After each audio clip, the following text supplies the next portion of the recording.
You're listening to Into the Valley, a Phoenix Suns podcast, a part of the Brightside Podcast Network. Welcome, everybody, into the Valley. I am Ethan Shutt, joined by Ryan Shutt and Philip Russell, and we are coming at you live here on YouTube, live-ish to all of our podcast listeners, to cover everything Robert Sarver. This isn't going to be our typical episode. We're not talking rosters, schedules, matchups, anything like that. We wanted to take some time to consider everything that's going on within the NBA landscape as it pertains to the team we cover in quotes. That makes it sound a little too professional, maybe. But the team we talk about regularly to you all, the Phoenix Suns. So we're going to get into that in just a second. But want to kick it over to Philip to share some thoughts on behalf of the pod about another recent event that's been happening.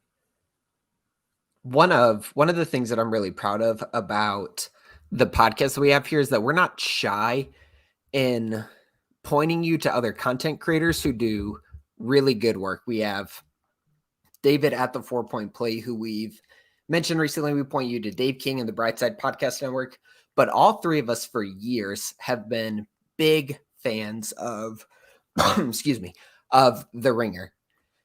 Most people who are basketball fans know that The Ringer experienced a pretty great loss with the death of Jonathan Tjarks. So we wanted just to take a moment to honor Jonathan and to share a phrase that I saw in a lot of people's commemorative posts about him that I thought was really cool.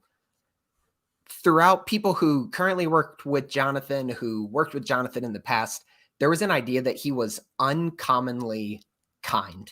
And I think I saw that on 3 or 4 different posts of people, again, past and present, who worked with him.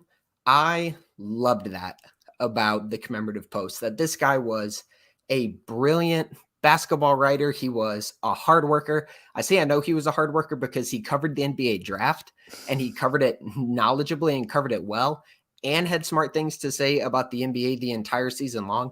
So he was constantly balancing NBA, college basketball scouting reports for both of them. Yet through all of that, his coworkers said he was uncommonly kind. And as people who share a faith with Jonathan, I think we can all say that both make us very happy and very proud to call him a brother, even if he was a brother at a distance. Yeah, it's been great to see, I guess, just people's thoughts. And, moments like this allow people to share things that maybe they would never think to share, or to express gratitude or praise in moments where, how often do you think great things yet keep it to yourself? And in times like this, people have seemed to really just kind of open up their heart and share so much positivity and love about Jonathan and also his family, wife, child, leaving behind. And so our thoughts and prayers are genuinely with Jonathan's family. We are happy for him. Brian and I have seen firsthand over the last couple of years what cancer and what illness can do to people and those around them. And it's a wonderful thing when those go away. And it's a wonderful thing for someone to not have to experience that anymore. So on behalf of all of us, I guess we want to say that. And if you've never read or listened to any of his stuff, feel free to go do that. I know David Nash, who Philip mentioned, was doing a great job in a little Twitter thread he had recently, going through some of Jonathan's great pieces, talking about the Suns and how in touch he was with where the Suns were going. And also ending with one of his more personal pieces that I know hit home with all three of us on an incredibly heavy level. So wanted to start that way before we pivot into really the heart of what's going to be discussed tonight. And if you're listening, we want you to know that this isn't fun to talk about. This isn't a content grab or some trendy thing. We internally discussed how we wanted to handle this. If this was a story about another team in the NBA, I don't think we would be doing what we're doing. But because it's the Suns and because it is so intertwined into what we put so much time and effort in, we felt it had to be discussed. But in doing so, we wanted to wait. We wanted to let the investigation conclude. We wanted the report to come out. We wanted to see how the commissioner respond, how would the league respond, how would the players respond, and then take some time to summarize what we've seen and then just share our thoughts about it. I personally, if there was ever an episode where I'd love some feedback, it would be this one. Not just to hear your all's takes on what we present, but also get your thoughts as well as a fan. I know for me during the season, it was a weird thing trying to compartmentalize this story in one part of my brain while still cheering for the team with all of my heart, hoping for success that unfortunately would be tied to a man that we weren't very proud to call the owner of the team we love. So gentlemen, before I do kind of a quick summary of that timeline, is there anything you guys want to add before we jump into this less than fun topic in front of us? I not necessarily to add to, but a good friend of the pods, a friend of ours named Phil, is a really big Washington Commanders fan. And when all this news broke, he kind of reached out to me and was like, dude, I hate that you all are going through this because I know what it does from a fan's perspective to essentially loathe the person who is over that. And I think your point about compartmentalizing was a good one to make, that we really had to try to compartmentalize like our feelings about Sarver and the grotesque allegations made against him with our genuine love of this team and its players and the empathy we have for them working for an employer who they probably don't feel comfortable at this point working around. And so that's been challenging for us. And I just hope that we're able to cover this and talk about this in the way I know we can with tact and respect, but also with honesty about how we feel about this and so that you all know like how we feel about these sorts of things, because they are really they're shameful allegations that I would hope nobody I call friend or family would have brought against them. Yeah. Well, let's talk timeline real quick. Not the podcast, a Blue Wire podcast, which is a great one, but we're going to talk timeline of this whole story with Sarver here. Hey, man, I have to get my one joke in for the episode in the first 10 minutes because they're probably not going to be coming too frequently after that. But talking timeline here, this thing dates back to November of 2021. And when I say this thing, I mean the story. We'll talk more about the allegations and the conduct, but the timeline looks a little something like this. So the initial report by Baxter Holmes was posted on November 4th, 2021. So we're nearing almost a year since this story broke. And if you remember, we were in full-on basketball mode when this story released. The players were playing for this man. Those working were in full go mode with the season, and this story dropped.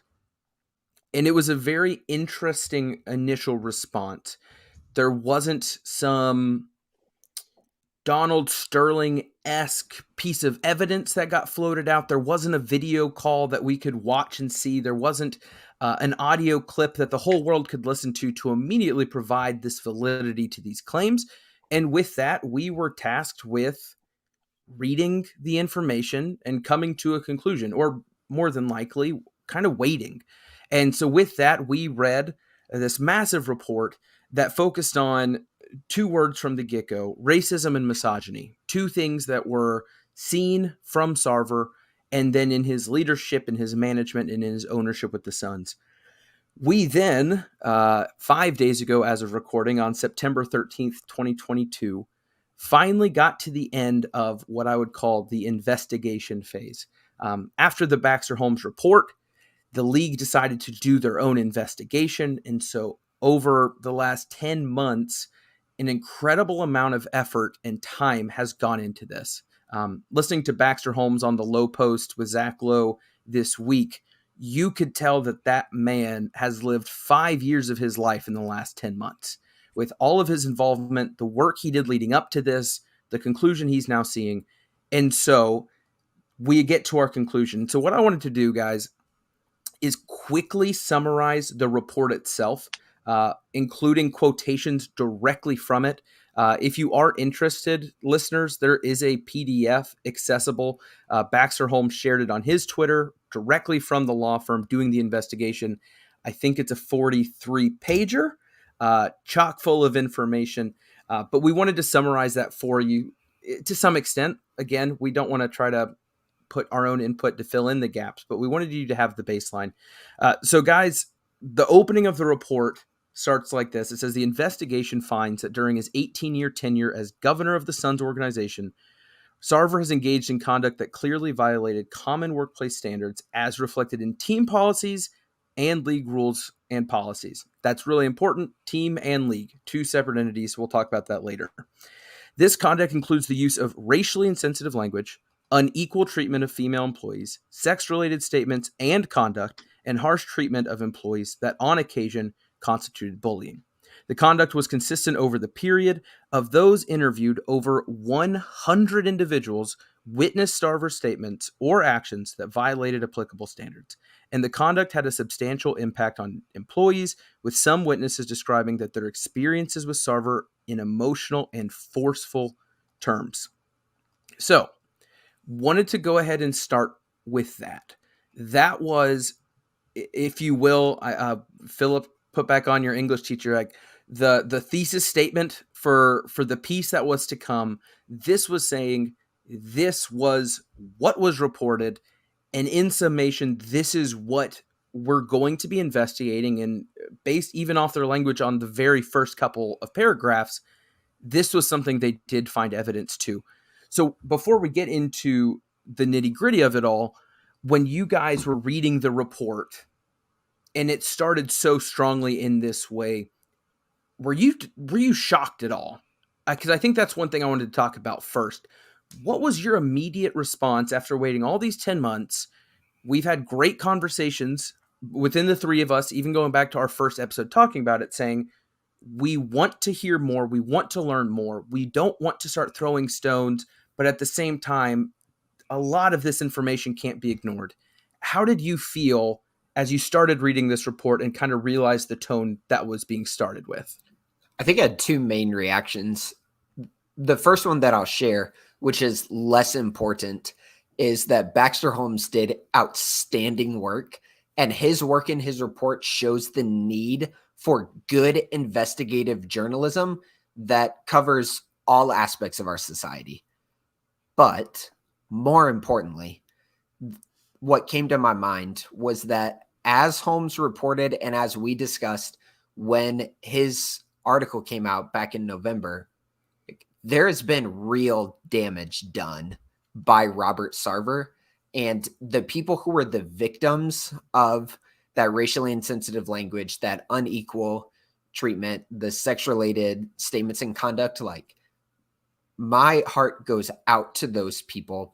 I feel so comfortable in my job. I feel so comfortable going to work every day. I've been there for years at this point. It's not actually the only place I've ever worked in a professional capacity, but basically, and there's a comfortability that makes my job so much easier. I can't fathom what it would be like to walk into a place and have the boss's boss, however many rungs there are, be a person who at times the report says makes you feel like you don't want to be at work or causes anxiety when you go to work. And that is so heartbreaking for people who are trying to make it in a profession that's so difficult to be a success in, that he was a hindrance rather than someone who was helping to stir and aid the aspirations of the employees there. Yeah, I found myself just disappointed was the word that kept coming to mind. And even that's not strong enough, I don't think. You just don't want it to be the thing you care about. You don't want it to be true. With everything in me, I would have loved for none of this to have happened. Like for Baxter's original canary in the coal mine to have just been some sort of gotcha article because people have strong feelings about Sarver in general, but that's not how this played out, right? This has proven that basically everything that Baxter was pointing to, every rumor that had been floated about Sarver has legitimacy to it. And that hurts to know that, to Philip's point, and we talked about this in depth when we covered this when it came out, the empathy I feel for people who work in that organization. I can't imagine, to Philip's point, not feeling comfortable in the workplace. And at this point, we've been around folks around the Suns organization enough to have even some mutuals who are employed by the Suns at this point. Like I can't imagine being like on there and people talking about my place of work, or having people I know talk about my employer that way. Like I can't fathom having such a toxic workplace environment that it becomes a national story. And so I'm just disappointed that we even have to be talking about this, but I appreciate that so many people are, and that this isn't getting swept under some rug as is wont to do when people with billions of dollars behind them are involved. That this is a very prominent story, and we're bringing everything to light. But I'm also thankful that the three of us, especially, we held our full judgments. We didn't want to rush to conclusions. We didn't want to, wave any kind of flag of accusation, but we wanted to see the process play out. And so I'm thankful for the way that you guys have talked about this, and the way we've talked about it, both on record or not, that I think we rush as a society to want to have a conclusion immediately, but I appreciate the time and the effort that has been put by all parties involved into sorting this out and getting the accurate information out there. Yeah, wanted to touch on a couple things. First one, really quick, for something Philip mentioned about the sports industry itself. I got my degree in sports management, which sounds fake to many, because what can you manage about a sport, and master's sports media and branding. Like, I wanted to go down that path. Interviewed with different sports avenues, had a job offer for an NFL team that you quickly realize that you're putting in 60 to 80 hours to get paid very little. Minor league baseball was the same thing. So like I was able to talk to a lot of these folks who are out there going for their dream, if you will. I obviously did not have the heart to stomach those asks. But to your point, it is brutal to think that these people who are in such a demanding industry already have to add on top of that the mess that they're in. And then also, y'all both mentioned the general uneasiness of going to work and what that looks like, feels like, how that impacts you. And as the corporate statesman of the group, because I didn't choose to go into education and change lives like you guys, I wanted to say one of the first things I thought of when I read the Baxter Holmes report was, I wouldn't be surprised if the stuff with Sarver's true. I think it's going to be really hard to connect that, though, to the toxic workplace allegations and many of the other things that are said. Ryan just referenced it. The layer upon layer upon layer of person that connects the CEO to the person being affected in so many instances. And so I myself, I work within the HR side of things. I know how many layers there are between me and my CEO. And I had that same thought of like, okay, if I have these things happening to me, how much of that can I immediately reflect to the one at the very top? So I wanted to bring about this comment too, that was very soon after that initial thesis statement.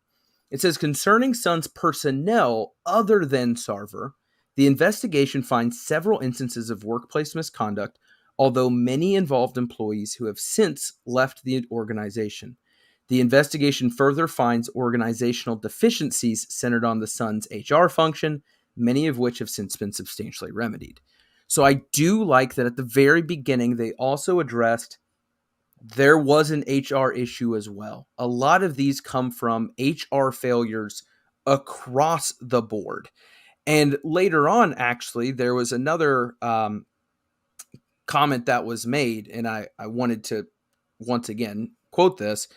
Regarding the HR issues, it says the investigation identified no direct connection between Sarver and the incidents and concerns described in this part. This part being the HR-related incidents that were described much later on in the conversation. It says many witnesses nonetheless expressed the view that Sarver was responsible for the problematic behavior of other employees and the HR department's defects because of, quote, the tone at the top he set through his own conduct. This hypothesis is difficult to test, but it warrants mention because so many witnesses advance it in such consistent terms. Many current and former execs and employees told investigators they believed Sarver's conducts were responsible.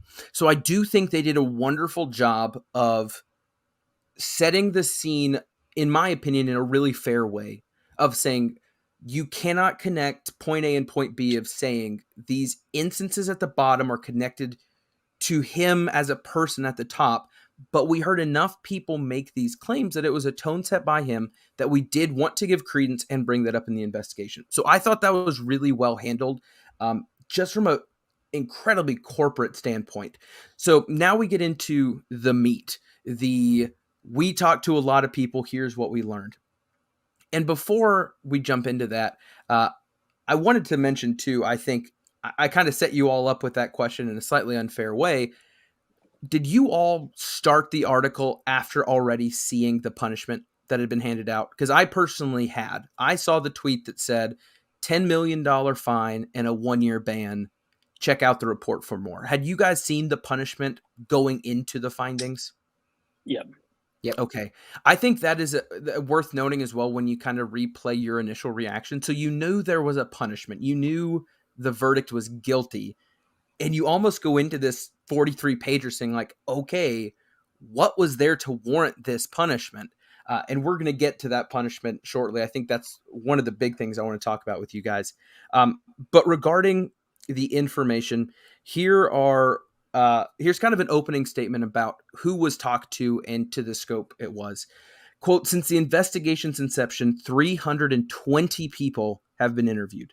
Among the interviewees were 202 current employees, including senior team execs, 100 former employees, 12 Suns minority owners, which that's very interesting, and Sarver himself.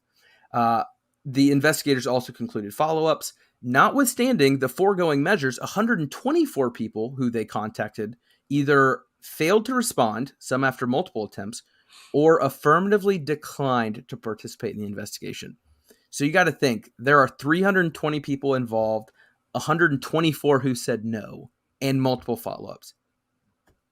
Was that the scope you guys anticipated to see when it came into this? Because that number is just monstrous, including the currents, 202 current employees. Can you imagine what an awkward, tense situation it must have been to work for the Suns during this last season? Yeah, one of the things that the report notes that I thought was really interesting was it seemed like the law firm scheduled those meetings when the employees weren't at work. Right. They mentioned Skype calls, a phone call, like everything for confidentiality, which is genius. And they even have in the report that there are corroborated, substantiated accounts of racially insensitive language, unequal treatment, etc., that have been withheld from the report because of confidentiality issues. Yeah. So on one hand, there are a slew of people who were involved with this process, and we can simultaneously say that the report that we have, which again, I'm just going to follow up and tell you, like, read the report. If you're a Suns fan, read the report. The report itself, it's not even comprehensive because they're guarding the confidentiality of the people who participated, which is a nice way of saying there's more bad stuff that the investigators know Sarver did that they didn't feel comfortable including in this report. So to kind of wrap all of that up, it is a huge scope that these investigators went in, and there's a broader scope of information that we could hypothetically have access to. I frankly, I didn't know what to expect, but I figured if Baxter was given the access he was in his investigation, that if something was going to be done on a even more professional level, especially from like a corporate law perspective, that it would have to be sweeping. Now, what does that mean? I don't know what that looks like, but to have seen the 300 plus essentially be contacted and then the 320 interviewed, like that is, at least in my perception of how this would play out, about as thorough as you could have asked for, because Yeah. it seems that that is touching every aspect of what has this organization running. Yeah, I think so too. I think if nothing else, it just continued to show validity in the process. Um, and with that, wanted to kind of do a quick summary of the way they broke it up. So they didn't just chronologically go through the story of Sarver. They broke it up into really easily digestible chunks to make it, I think, understandable. The repeated nature of a lot of his wrongdoings. So to start, within the category of race, as the opener here, repeated N-words were used by Robert Sarver, documented as early, and again, as Philip said, a lot didn't make it in here, as early as 2004, dating as recent as 2017. Keep those dates in mind when we get to later defenders talking about the changed man over his 18-year period. So once again, 04 to 17, a repeated phrase within that section was, quote, Sarver admitted his actions, denied that they had anything to do with race, and said, ... Basically, what I'm saying is, after an incident was described by those creating the document, they would basically take an aside to let us, the readers, know how Sarver would respond. And repeatedly what we saw was Sarver saying, yes, this happened, but it didn't have anything to do with race. Let me tell you what it really meant. That was repeated, I think, 4 or 5 times within this section alone. Moving on to treatment towards women, the dates that are concrete were in 2008 and 2011, though many other things fall into that category as discussed later. Within that, there are emails for both of those instances corroborating the claims on both occasions among many witnesses, including those involved. The next big section was, quote, sexual, crude, and vulgar comments and conduct in the workplace, which might have been the heaviest section in terms of examples. It was a lot of quick hitting stories. And I just put some down here and threw an et cetera because I got tired of typing how gross it was. Sending emails with pornography and nudity, sending emails directly to fellow male execs with intercourse, presenting in a presentation his wife in a son's bikini to, quote, show the merchandise in a sales pitch, showing his personal genitals in a medical physical with a team staffer who he had requested a physical for, though stating by that staffer that there had been many performed in the past, and Sarver knew full well that wasn't needed. Many comments about female employees, their bodies, and their attractiveness, and the common line that was seen throughout those was, the investigation finds that the incidents occurred and the comments were made as described above. Basically stating, everything that we just took the time to share with you, our investigation showed that that is true, and that is what happened. And like I said, that wasn't all of it. That was us trying to keep this thing from going way too long. But time after time, this seemed to be really a common piece of the malpractice. And I don't want to make this comment in a way that seems joking, but I wanted to share with you kind of how my brain processed it. Because again, if you don't have a real world example, you kind of find something that connects. How I read Robert Sarver was that if Michael Scott from The Office was a real person and he held all the power, if you've watched The Office, and I could probably find other horrible examples of management in other TV shows, but it is if you took the most insecure, crude, immature when it comes to sense of humor, right and wrong, time and place, self-awareness, and this desire to either show your power, show your humor, or make others feel beneath you in some way, that is the person that is described in this 43-page article. And it was gross. It was disgusting. Reading how he spoke to pregnant women, how he spoke to women about their body changes between one season to another, how he would verbally berate employees over a poor job. And that was men and women. The women got brought up specifically because of the following remarks of how they handled it. Women, quote, bawling in their office, which led to emails from other employees checking in on them, which ended up being wonderful evidence in this investigation. Like it just describes a pretty awful person. And I don't think we need to go example by example talking about which one bothered us the most. Was there any of it surprising?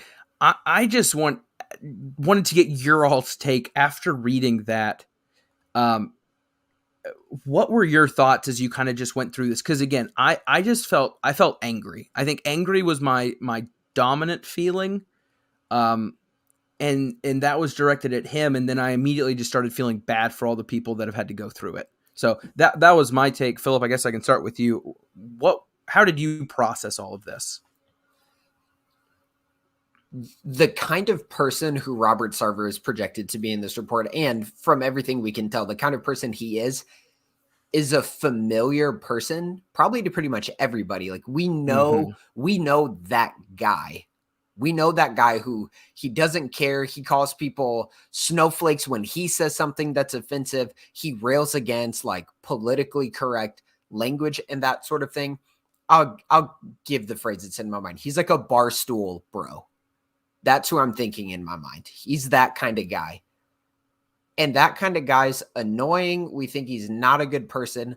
But when that kind of a person has power, real power over other people, over organizations that people care about, over other people's livelihoods and finances and professional aspirations, it's not annoying or bad anymore. It's scary.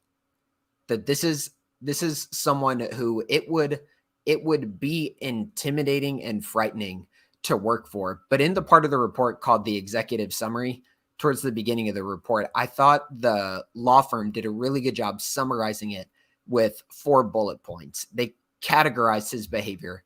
They said he acted aggressively for the purpose of provoking reactions. This is the owner of an NBA team who this law firm is saying you were doing things to get a rise out of people.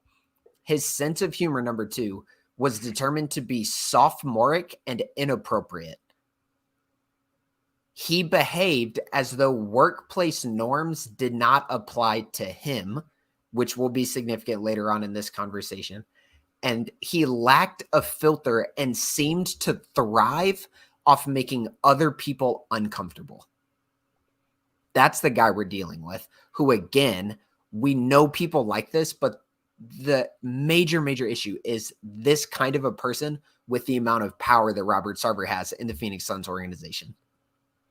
My mind, you think, kind of went where yours was, and that's, he sounds like the archetype or the trope of like this antiquated view of the way businessmen are portrayed in like 50s and 60s, right? In a lot of the way they're portrayed to the worst extremes of who they are, and they're portrayed in those ways to prove the point that whatever genre or medium is being used, whether that's a film or TV. But I think kind of like the Madman era, the Wolf of Wall Street era, just the absolute power and money behind a terrible person and what they then feel like they have the ability to do, or the way they can behave because they have that. And so I was just kind of heartbroken reading it. And my question that I kept coming to was like, how was this allowed to go on for so long that we're just now learning the full scope of it?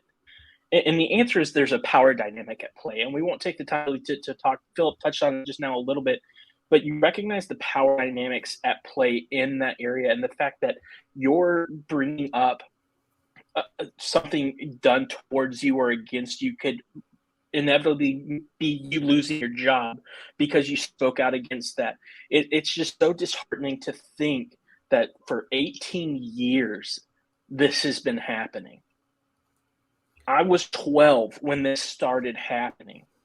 18 years of my life, I can't fathom that kind of just toxicity running rampant in that place for all of those years. And we're just now getting to the point where something is being done about it. Yeah. It's frustrating. And I mean, within the timeline, I think when he took over, his role was right around the time I started watching. So like my entire son's life has been with that guy at the helm. And it's tough. And you even see people on Twitter who were a part of the investigation and were interviewed, continuing to push the agenda and keep fighting for fairness here in the conclusion. And that's kind of where I want to go next with this. Like I said, the report came out, and attached to it was the NBA's decision, $10 million fine and a 1-year suspension. So when you first saw that, guys, before we go into how the rest of the world saw that, did you think that seemed right? And we don't need full conversation. Did that seem right after reading what you had read? Not remotely. Philip, what about you? Try to keep it brief, but it's the max amount of money that can be levied against him. And it seems the only other thing that Silver could have done would be to issue a lifetime ban of Sarver. But that, and again, I know you wanted insurrection, but that takes us down another rabbit hole. If he issues a lifetime ban, like Sarver can't come to NBA facilities, can't be part of this, he still owns the team. Yeah. And Silver would have needed 75% of the governors of the other NBA teams to get him out. So it was one of those, is it enough in terms of what I think is warranted? No. Do I think Silver, in the position that he's in, could have done anything more? That's where I'm sitting there going, I'm not sure.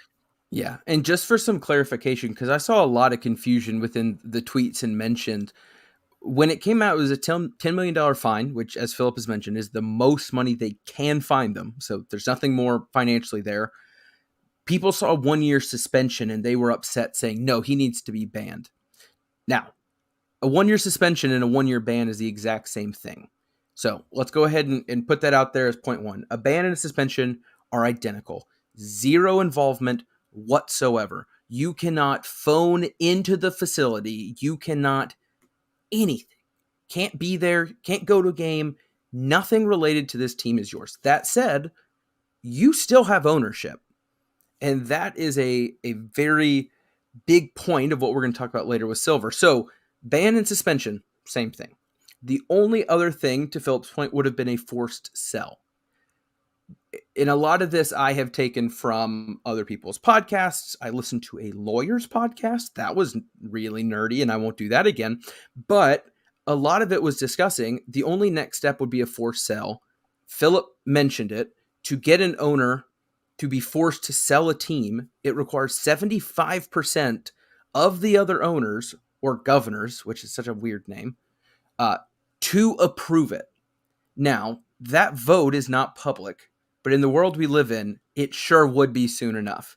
So you're then asking all the other owners who are not involved in this thing to either be the guy that was okay with making an owner sell a team, which is setting a very dangerous precedent if you are an owner and maybe have some skeletons in your closet or things that you don't want out there or don't want things levied against you now that you know this is possible. Or you're the guy that sided with Robert Sarver and said, no, he's good. Like, even if you can, you could put out 100-pager talking about how awful he is and then end it with, but I vote no because of, whatever.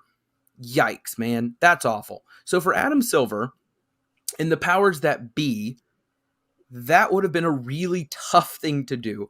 And I think the other thing that kind of poisoned the minds of the NBA viewer in this situation was the Donald Sterling situation. Without going into way too much of that, because again, go listen to another podcast. The only reason a forced sale, whatever, was permitted in that case was because his wife managed to get legal precedent that he wasn't basically in the right mind to govern the team. And so then part of that ownership should be transferred to her, and then she could approve it without having to go to the 75% vote. Like, it took every little domino falling beautifully in place for the NBA to be like, all right, great, please sell it to whoever. And the NBA profited big time because Ballmer came in, good things have happened, life is good.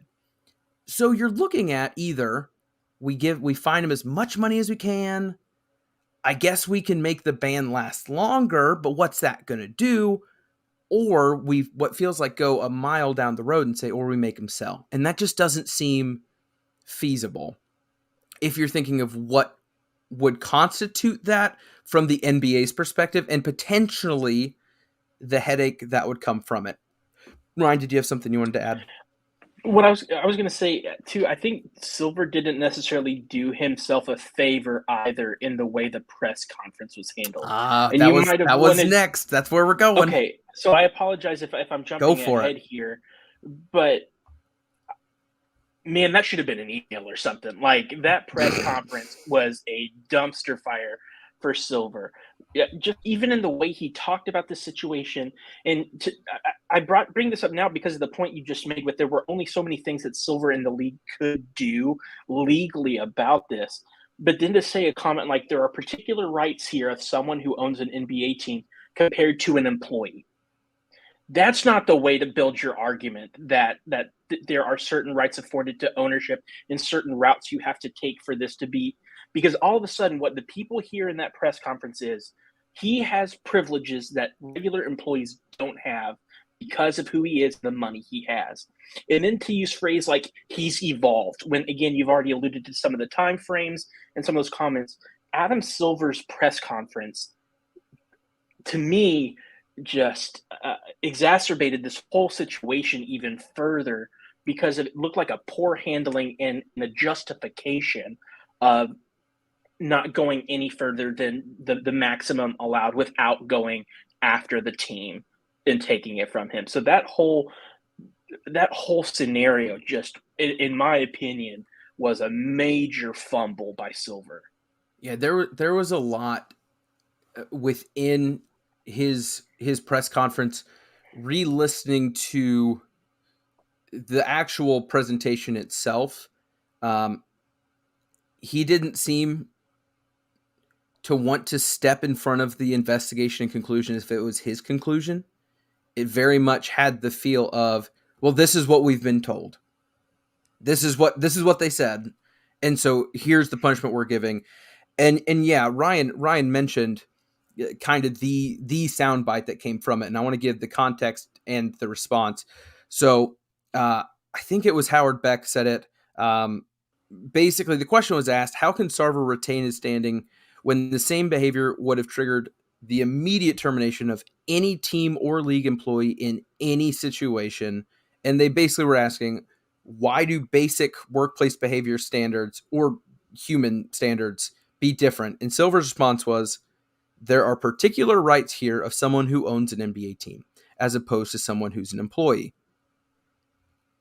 I mean, again, a immediate reaction, that sounds horrible, right? I think we all agree. You hear that and you said, that sucks. You're telling me the standards are different. But at the same time, again, take off your feelings cap and put on your corporate cap. It makes sense. Because what's being said is, I cannot govern how this body operates or decides when I don't have ownership of that body.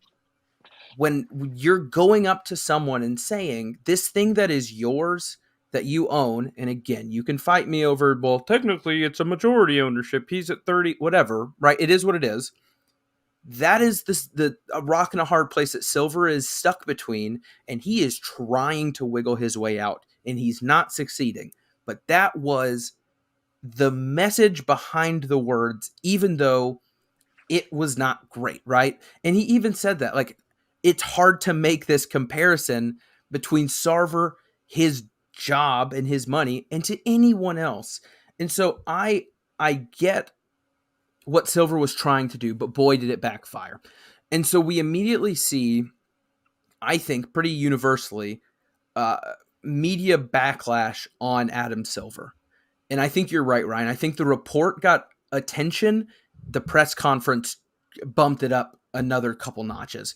And so you're seeing ESPN, Sports Illustrated, major media outlets putting out these Silver dropped the ball, the NBA should have done better, memes of Sterling looking at Adam Silver like, where was this, 10 years ago type of stuff. Like, everyone seemed to be on the same page of, hey, how you're handling this isn't right. But at the same time, I think we all knew, right, we can be upset, but what's going to come from this? Like, within the days following, you had the instituting of the new, basically interim governor, interim owner, who just happens to be a Sarver guy. People started doing deep dives on his backstory and why they don't like him, and we're not here for that. But essentially, Sarver found a replacement that would do Sarver things, not in terms of action or behavior, but in terms of how he thinks and operates. And then it's like, okay, what happens now? What happens after a year when this guy walks back into his company and organization and the 200 something employees that were on record, though he doesn't know who?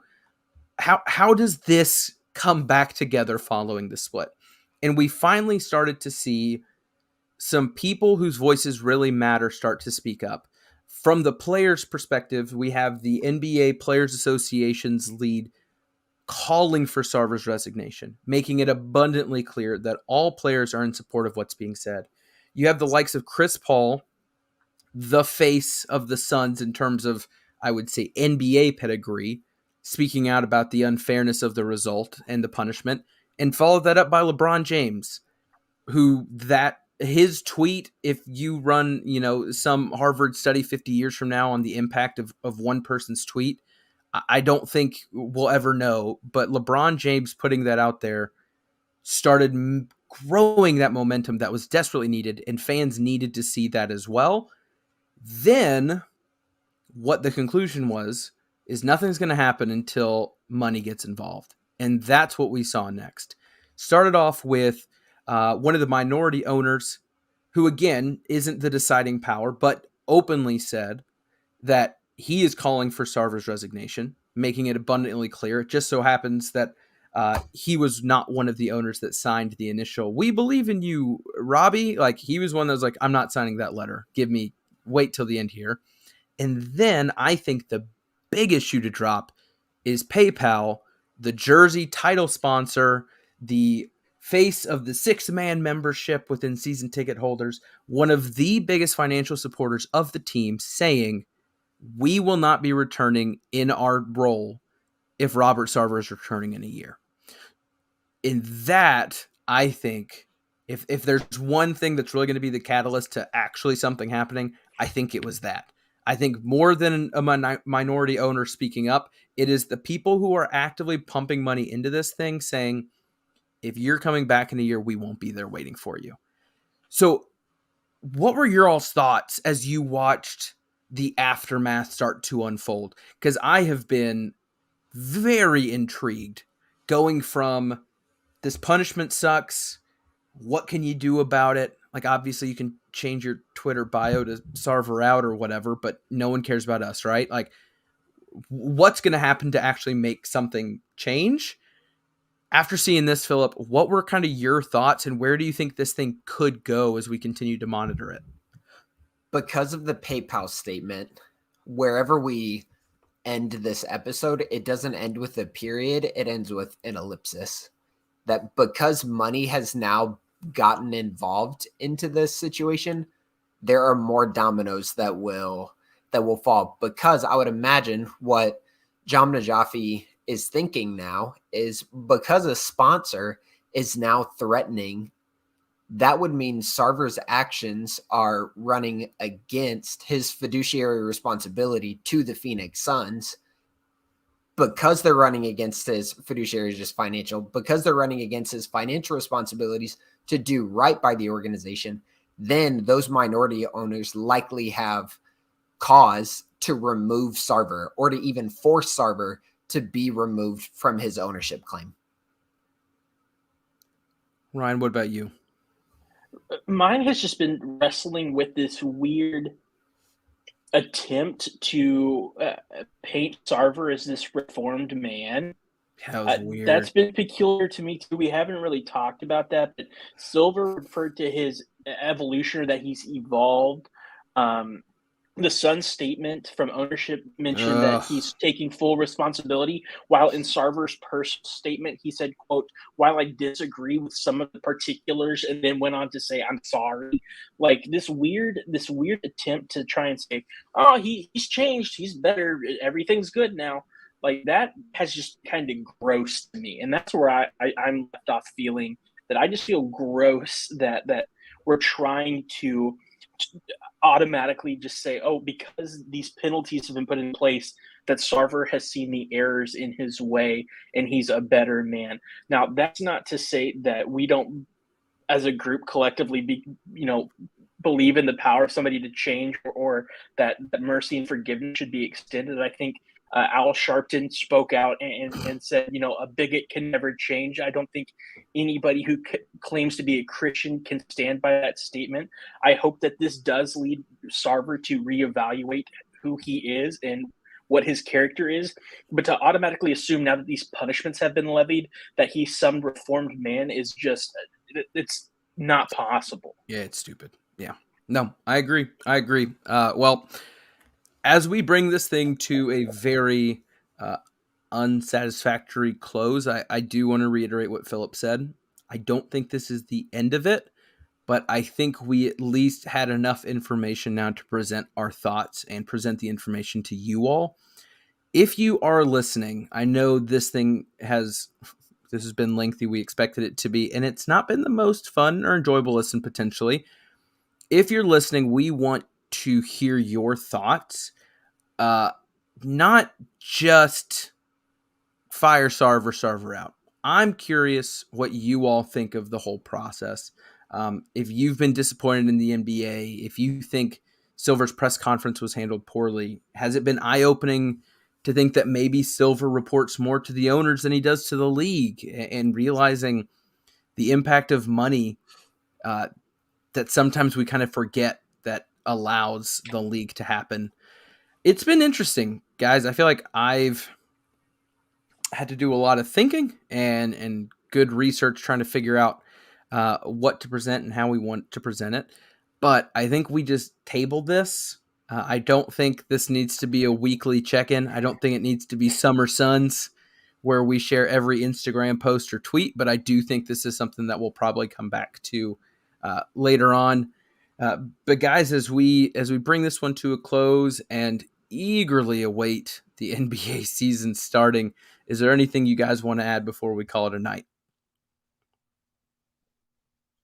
Got nothing, man. I'm just ready for a page turn, and hopefully we'll have a season to enjoy and compartmentalize some of the awful things that have been going on behind the scenes, and still get to enjoy what should be a really successful NBA season. Philip? I think just as an admonition and as a reminder, when thinking about Robert Sarver, it's easy to get caught up in the sport of it all. And as we said back in November, we're going to reiterate it here. If in your mind you're leading with the athletic implications of this report, you got to check yourself. You got to do some personal growth. That what should be at the forefront of all of our minds every time we're talking about this, what should be of first importance, are the people who are negatively impacted by Robert Sarver. And again, if that's not where you're at, if your mind is automatically going to basketball, just do a little soul searching in. And as I used to tell my students, be better. Love it.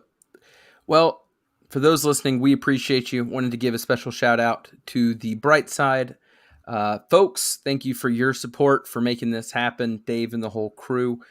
For those that are watching on YouTube, thank you. Feel free to hop in the comments. We know our YouTube audience is smaller, but they're mighty, and we appreciate seeing you guys pop up.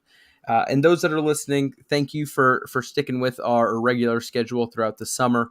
I won't speak for you. I am pumped for the season to start. I'm excited to get this thing going. I think the podcast family and audience that we have built and is going into this season is a lot bigger and a lot more connected than the one we had to start last season. So I'm excited to see what we can do with it. But again, thank you all for listening. For Ethan, dang it, man, I had made it 55 minutes and look at us now. I don't get to say for Ethan. That's not my job. For Philip and Ryan, I am Ethan. This is Into the Valley, a Phoenix Suns podcast. We out.